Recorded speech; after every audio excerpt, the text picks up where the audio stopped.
The making of regional cultures. പ്രാദേശിക സംസ്കാരങ്ങളുടെ നിർമ്മാണം എങ്ങനെയാണെന്ന് നോക്കാം.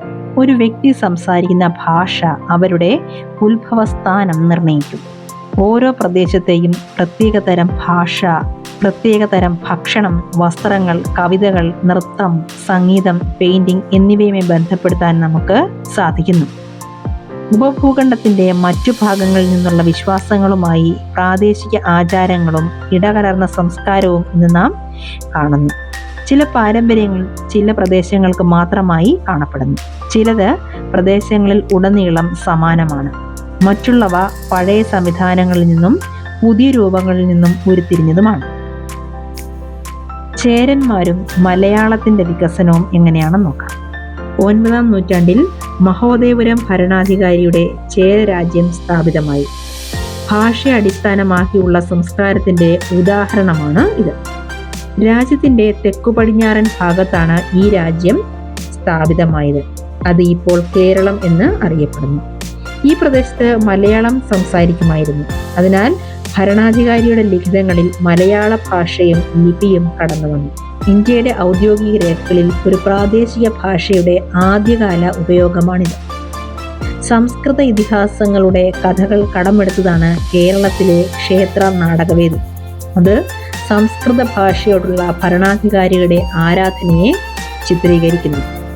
12-ാം നൂറ്റാണ്ടിൽ മലയാളത്തിലെ സാഹിത്യകൃതികൾ പൂവണിഞ്ഞു. 14-ാം നൂറ്റാണ്ടിലെ വിരാമ ചിഹ്നങ്ങളും കാവ്യാത്മകതയും ചർച്ച ചെയ്യുന്ന ഒരു ഗ്രന്ഥമായ ലീലാതിലകം മണിപ്രവാളത്തിൽ എഴുതിയതാണ്. യഥാർത്ഥ അർത്ഥത്തിൽ വിലയേറിയ മുത്തുകളും പവിഴങ്ങളും എന്നാണ് ഈ ലീലാതിലകത്തെ സൂചിപ്പിക്കുന്നത്. മണിപ്രവാളം സംസ്കൃതത്തെയും മലയാളത്തെയും രണ്ടു ഭാഷകളെയും സൂചിപ്പിക്കുന്നു. ഭരണാധികാരികളും മതപരമായ പാരമ്പര്യങ്ങളും. ജഗന്നാഥ കൾട്ട് എന്താണെന്ന് നോക്കാം. ജഗന്നാഥ കൾട്ട് മതത്തെ അടിസ്ഥാനമാക്കിയുള്ള സംസ്കാരത്തിന്റെ ഉദാഹരണമാണ്. ഒറീസയിലെ പുരിയിലെ വിഷ്ണുവിന്റെ പേരാണ് ജഗന്നാഥ. ജഗന്നാഥ ഒരു പ്രാദേശിക ദേവനായിരുന്നു. പിന്നീട് പ്രാദേശിക മതത്തിന്റെ പ്രതിമയിൽ നിന്നും വിഷ്ണു എന്നാണ് അതിനെ തിരിച്ചറിഞ്ഞിട്ടുള്ളത്. 12-ാം നൂറ്റാണ്ടിൽ ഗംഗാ രാജവംശത്തിന്റെ നേതാവായ അനന്തവർമ്മൻ പുരിയിൽ പുരുഷോത്തമ ജഗന്നാഥന് ഒരു സങ്കേതം സ്ഥാപിക്കാൻ തിരഞ്ഞെടുത്തു. 1230 ഭരണാധികാരി അനംഗഭീമ മൂന്നാമൻ തന്റെ രാജ്യം ദൈവത്തിന് നൽകുകയും സ്വയം ദൈവത്തിന്റെ പ്രതിനിധിയായി കണക്കാക്കുകയും ചെയ്തു. മുഗളന്മാർ, ഇംഗ്ലീഷ് ഈസ്റ്റ് ഇന്ത്യ കമ്പനി തുടങ്ങിയവരൊക്കെ ഓരോ പ്രദേശങ്ങളും കീഴടക്കുമ്പോൾ ക്ഷേത്രങ്ങളെയാണ് നിയന്ത്രിച്ചിരുന്നത്. തദ്ദേശവാസികളുടെ മേൽ അവർക്ക് അധികാരം പ്രയോഗിക്കാൻ അതുകൊണ്ട് തന്നെ സാധിച്ചു. അങ്ങനെ ക്ഷേത്രത്തിന്റെ ഒരു രാഷ്ട്രീയ സ്വാധീനം ഇതിലൂടെ നമുക്ക് മനസ്സിലാക്കാനായിട്ട് സാധിക്കുന്നു. ഇനിയും വീരന്മാരായ രജപുത്രരും അവരുടെ പാരമ്പര്യവും നോക്കുകയാണെങ്കിൽ 19-ാം നൂറ്റാണ്ടിൽ രാജസ്ഥാനിന്റെ ഭൂരിഭാഗം പ്രദേശങ്ങളും ബ്രിട്ടീഷുകാർ രജപുത്താന എന്നാണ് വിളിച്ചിരുന്നത്. ഇത് പ്രധാനമായും രജപുത്രർ കൈവശപ്പെടുത്തിയിരുന്നതായി സൂചിപ്പിക്കുന്നു. ചില രജപുത്രർ ഇന്ത്യയുടെ മറ്റു ഭാഗങ്ങളിലും താമസിക്കുന്നുണ്ട്. എന്നാൽ രാജസ്ഥാനി സംസ്കാരത്തെ പ്രധാനമായും സ്വാധീനിക്കുന്നത് രജപുത്രരാണ്. ഒരു രജപുത്ര ഭരണാധികാരിയായിരുന്നു പൃഥ്വിരാജ്. രജപുത്ര ഭരണാധികാരികൾ വീരത്വത്തിൽ വിശ്വസിക്കുന്നു. കാവ്യാത്മകമായ കവിതകളിലും ഗാനങ്ങളിലും രജപുത്രരുടെ മഹത്വം രേഖപ്പെടുത്തി. പ്രത്യേകം പരിശീലനം ലഭിച്ച മന്ത്രിമാർ രജപുത്രരെക്കുറിച്ചുള്ള കഥകൾ ചൊല്ലി അവരുടെ പിൻഗാമികളെ പ്രചോദിപ്പിക്കാൻ അവർ ഉദ്ദേശിച്ചിരുന്നു. ഈ കഥകൾ നാടകീയമായ സാഹചര്യങ്ങളും വിശ്വസ്തത, സൗഹൃദം, സ്നേഹം, ധൈര്യം, കോപം തുടങ്ങിയ ശക്തമായ വികാരങ്ങളും ചിത്രീകരിച്ചതിനാൽ പരിചിതരായ ആളുകളിലും ഈ കഥകൾ കൗതുകമുണർത്തി. സ്ത്രീകളെ ജയിക്കുന്നതിനോ സംരക്ഷിക്കുന്നതിനോ വേണ്ടിയുള്ള യുദ്ധം ഉൾപ്പെട്ട കഥകളിൽ സ്ത്രീകളും വേഷങ്ങൾ ചെയ്തിട്ടുണ്ട്. ചിലപ്പോൾ സ്ത്രീകൾ അവരുടെ ഭർത്താക്കന്മാരുടെ വീര ആദർശങ്ങൾ പിന്തുടരുന്നതായി ചിത്രീകരിക്കപ്പെടുന്നു. കൂടുതലും അവരുടെ ജീവൻ നൽകുകയും സതിയെക്കുറിച്ച് സംസാരിക്കുകയും ചെയ്തു. കഥക്ക് എന്ന വാക്ക് കഥ എന്ന അർത്ഥം വരുന്ന പദത്തിൽ നിന്നും വന്നതാണ്. ഉത്തരേന്ത്യയിലെ ക്ഷേത്രങ്ങളിലെ കഥകളിക്കാരുടെ ഒരു ജാതിയായിട്ടാണ് കഥക്കുകൾ ആദ്യം അറിയപ്പെട്ടിരുന്നത്. പാട്ടുകളും നൃത്തങ്ങളുമായി അവരുടെ കഥ പറച്ചിൽ ചേർത്തു. ഭക്തി പ്രസ്ഥാനത്തിന്റെ വ്യാപന സമയത്ത് കഥക് ഒരു പ്രത്യേക നൃത്തരീതിയായി പരിണമിക്കാൻ തുടങ്ങി. രാധാകൃഷ്ണന്റെ കഥകൾ രസലീല എന്ന പേരിൽ അഭിനയിച്ചു. മുഗൾ രാജസഭകളിലെ നൃത്തം കഥക്കിന് ഇന്നത്തെ പ്രത്യേക ശൈലി നൽകി. കഥക്കിന്റെ 2 പാരമ്പര്യങ്ങൾ അഥവാ ഘരാനകൾ ഉണ്ട്. ഒന്ന് രാജസ്ഥാനിലെ രാജസഭകളിലും മറ്റൊന്ന് ലക്നൌവിലുമാണ്. അവധിലെ അവസാന നവാബായ വാജിദ് അലി ഷായുടെ സംരക്ഷണത്തിൽ കഥക് കൂടുതൽ വളർന്നു. 1850 ശേഷം രാജസ്ഥാൻ, ലക്നൗ, പഞ്ചാബ്, ഹരിയാന, ജമ്മു കാശ്മീർ, ബീഹാർ, മധ്യപ്രദേശ് എന്നിവിടങ്ങളിൽ കഥക് നന്നായി വികസിച്ചു. ബ്രിട്ടീഷുകാർ ഇതിനെ നിരാകരിച്ചെങ്കിലും ഇത് തുടർന്നും അവതരിപ്പിക്കുകയും സ്വാതന്ത്ര്യാനന്തരം ഇന്ത്യയിലെ ക്ലാസിക്കൽ നൃത്തരൂപങ്ങളുടെ 6 പ്രാഥമികങ്ങളിൽ ഒന്നായി അംഗീകരിക്കപ്പെടുകയും ചെയ്തു. ഇനി മിനിയേച്ചറുകളുടെ ഒരു പാരമ്പര്യം നോക്കുകയാണെങ്കിൽ ഫാബ്രിക്കിലോ പേപ്പറിലോ വാട്ടർ കളറിൽ ചെയ്യുന്ന ചെറിയ എസ്റ്റിമേറ്റ് എക്സ്പ്രഷനുകളാണ് മിനിയേച്ചറുകൾ. മുമ്പത്തെ ഈ മിനിയേച്ചറുകൾ ഈന്തപ്പനയിലോ മരത്തിലോ ഒക്കെയായിരുന്നു ചെയ്തിരുന്നത്.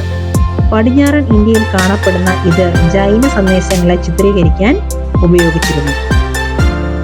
രാജസഭാ രംഗങ്ങൾ, സംഘടനകൾ, വേട്ടയാടലിന്റെയോ കൂടാതെ പൊതുപ്രവർത്തനത്തിന്റെയും മറ്റും വിവിധ ഭാഗങ്ങൾ തുടങ്ങിയവയും ചിത്രീകരിച്ചിരുന്നു. മുഗൾ ചക്രവർത്തിമാരായ അക്ബർ, ജഹാംഗീർ, ഷാജഹാൻ എന്നിവരാണ് ചിത്രകാരന്മാരെ കൊണ്ടുവന്നത്. അവർ സമ്മാനങ്ങളായിട്ട് ചിത്രങ്ങൾ അവർക്ക് സമർപ്പിച്ചു. മുഗൾമാരുടെ സൃഷ്ടിപരമായ മുൻഗണനകൾ ഡെക്കാണിലെ പ്രാദേശിക രാജ്യസഭകളെയും രാജസ്ഥാനിലെ രജപുത്ര രാജ്യസഭകളെയും മാറ്റിമറിച്ചു.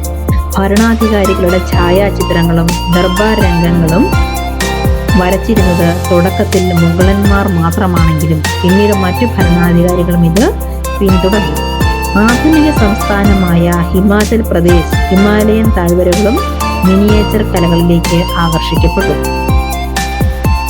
17-ാം നൂറ്റാണ്ടിന്റെ അവസാനത്തോടെ ബസോഹളി എന്ന പേരിലുള്ള സ്കെയിൽ ഡൗൺ പെയിന്റിംഗ് ശൈലി രൂപപ്പെട്ടു.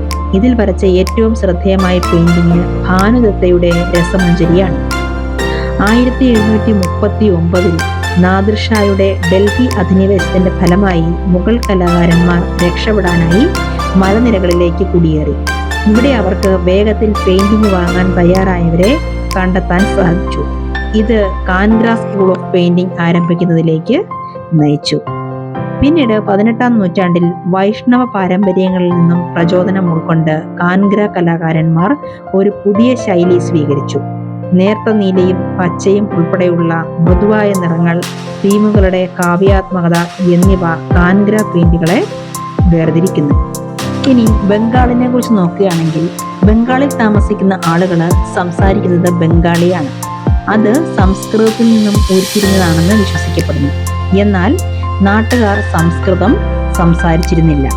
BC 3-4 നൂറ്റാണ്ടുകൾ മുതൽ ബംഗാളിനും മഗധയ്ക്കും ഇടയിൽ വ്യാപാര ബന്ധം വളരാൻ തുടങ്ങി. ഇത് സംസ്കൃത സ്വാധീനത്തിന് കാരണമായേക്കാമെന്ന് കരുതുന്നു. 4-ാം നൂറ്റാണ്ടിൽ ഗുപ്ത ഭരണാധികാരികൾ വടക്കൻ ബംഗാളിൽ രാഷ്ട്രീയ അധികാരം സ്ഥാപിക്കുകയും ഈ പ്രദേശത്ത് ബ്രാഹ്മണരെ കുടിയിരുത്തുകയും ചെയ്തു. ഭരണാധികാരികളുടെ മാറ്റം പ്രാദേശിക ഭാഷയെയും സ്വാധീനിച്ചു. ആദ്യകാല ബംഗാളി സാഹിത്യം പ്രധാനമായും 2 വിഭാഗങ്ങളായി തിരിച്ചിരുന്നു. ഒന്ന് സംസ്കൃതത്തെ ആശ്രയിച്ചും മറ്റൊന്ന് അങ്ങനെ ആയിരുന്നുമില്ല. കിറുകളും ക്ഷേത്രങ്ങളും എങ്ങനെയാണെന്ന് നോക്കിയാൽ ഫലഭൂയിഷ്ടമായ ഭൂമി തേടി ബംഗാളികൾ കിഴക്കോട്ട് മാറി. ഇവിടെയുള്ള അവരുടെ താമസവും മുഗൾ അധിനിവേശവും മസ്ജിദുകളുടെ നിർമ്മാണത്തെയും താമസക്കാരിൽ അവരുടെ സ്വാധീനത്തെയും സ്വാധീനിച്ചു. തുർക്ക് സമുദായ നേതാക്കളായിരുന്നു അവർ. അധ്യാപകരും വിധികർത്താക്കളും ആയിരുന്നു. ഭക്ഷണമായി മത്സ്യം അവർ ഉപയോഗിച്ചിരുന്നു. ബ്രാഹ്മണർ പൊതുവെ സസ്യേതര ഭക്ഷണം കഴിക്കാറില്ല. എന്നാൽ ബംഗാളികൾക്ക് മത്സ്യം നദീതീരത്തോട് ചേർന്നുള്ള ഒരു പ്രധാന ഭക്ഷണമായതിനാൽ ബംഗാൾ ബ്രാഹ്മണർ മത്സ്യം ഭക്ഷിച്ചിരുന്നു.